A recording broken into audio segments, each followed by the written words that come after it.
Hey fellow gamers, welcome to Gaming Basics, your one-stop solution for mastering the essentials. Let's dive in and level up together.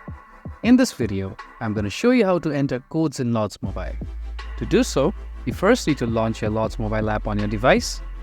And once you're in your home screen of Lords Mobile, you'll see this option called Settings on the bottom of your screen. Click on it. Now scroll down until you find this option called Redemption Code and then click on it. Wait for this to load. And as you can see here, just enter your redemption code here and then click on Claim.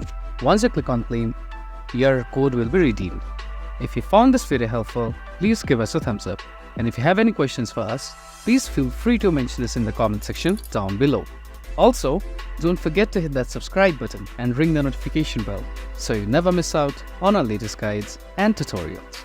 This has been your host Ace. Happy gaming!